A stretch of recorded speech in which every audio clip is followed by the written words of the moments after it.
Assalamualaikum warahmatullahi wabarakatuh. Om Swastiastu, Namo Buddhaya, salam kebajikan dan salam sejahtera untuk kita semua. Syukur Alhamdulillah kami ucapkan atas nikmat kesehatan dan kesempatan yang Allah Subhanahu wa Ta'ala berikan kepada kami, sehingga kami bisa menyampaikan materi pada kelas hari ini. Pada kesempatan kali ini, kami akan menyampaikan materi presentasi yang berjudul Fungsi, Manfaat, dan Tujuan Manajemen Strategi. Sebelumnya kami juga ingin mengucapkan terima kasih kepada Ibu Iis Novianti SPMM selaku dosen kami pada mata kuliah Manajemen Strategi. Terima kasih sudah memberikan kesempatan kepada kami untuk menjabarkan materi presentasi ini. Sebelum kami memulai presentasi, izinkan kami mengenalkan anggota dari kelompok kami, yaitu 1. Alfi Hasanah, 2. Dian Saputri, 3. Elin Elnawati, 4. Ferry Adrian, dan 5. Yunita. Terima kasih. Baiklah, tidak lama-lama lagi kami akan memulai materi yang kami sampaikan. Sebelum kami menyampaikan materi mengenai fungsi, manfaat, dan tujuan manajemen strategi, kami terlebih dahulu ingin menyampaikan pengertian dari manajemen strategi yang telah disampaikan pada materi sebelumnya. Pengertian manajemen strategi menurut umum. Manajemen strategi adalah keterampilan atau seni, teknik, dan ilmu dalam merumuskan, mengimplementasikan, dan mengevaluasi serta mengawasi berbagai keputusan-keputusan fungsional sebuah organisasi atau perusahaan bisnis ataupun non-bisnis.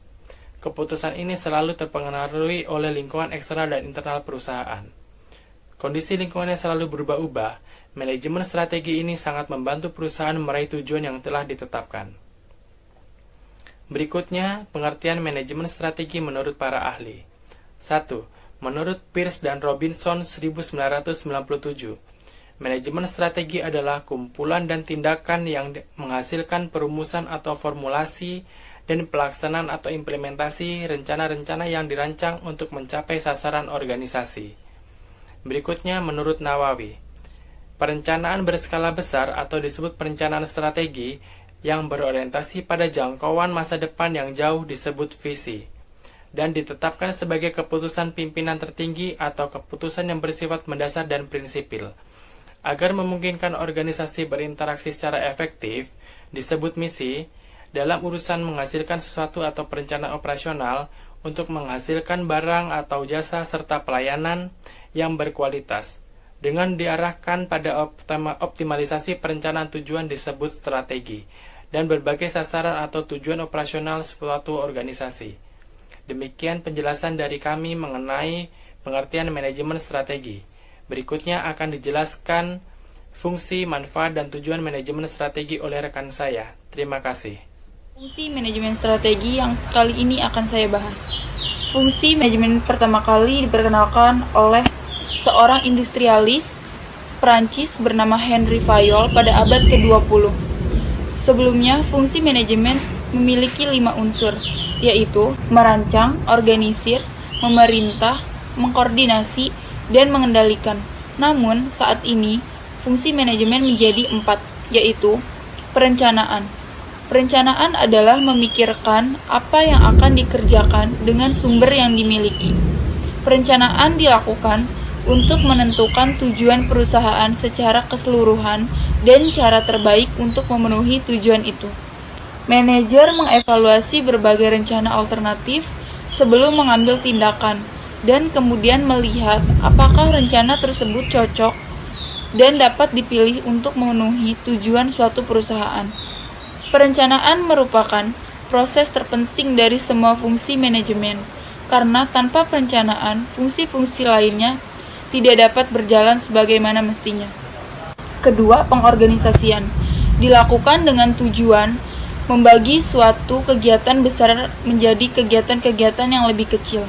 Pengorganisasian mempermudah manajer dalam melakukan pengawasan dan menentukan orang yang dibutuhkan untuk melaksanakan tugas-tugas yang telah dibagi tersebut. Pengorganisasian dapat dilakukan dengan cara menentukan tugas apa yang harus dikerjakan siapa dan siapa yang bertanggung jawab atas tugas tersebut. Bagaimana tugas-tugas tersebut dikelompokkan, siapa yang bertanggung jawab, mana keputusan yang harus diambil. Ketiga, pengarahan adalah suatu tindakan untuk mengusahakan agar semua anggota kelompok berusaha untuk mencapai sasaran sesuai dengan perencanaan manajerial dan usaha-usaha organisasi. Jadi, aquating artinya adalah mengerjakan orang-orang agar mau bekerja sendirinya atau penuh kesadaran secara bersama-sama untuk mencapai tujuan yang dikehendaki secara efektif. Dan hal ini dibutuhkan adalah kepemimpinan atau leadership. Keempat, pengevaluasian. Pengevaluasian adalah proses pengawasan dan pengendalian performa perusahaan untuk memastikan bahwa jalannya perusahaan sesuai dengan rencana yang telah ditetapkan. Baik, selanjutnya saya akan menjelaskan mengenai manfaat manajemen strategi. Manajemen strategi ini berfokus kepada proses penetapan tujuan sebuah organisasi, membuat serta mengembangkan kebijakan dan juga perencanaan dalam mencapai tujuan, serta mengalokasikan sumber daya untuk bisa menerapkan kebijakan serta juga merencanakan pencapaian tujuan organisasi. Adanya manajemen strategi sangat dibutuhkan dalam berbagai macam kegiatan untuk mencapai tujuan yang diinginkan dengan baik. Berikut ini beberapa manfaat yang didapatkan dari adanya manajemen strategi. Yang pertama yaitu meningkatkan kemampuan perusahaan dalam menyelesaikan masalah yang dihadapinya.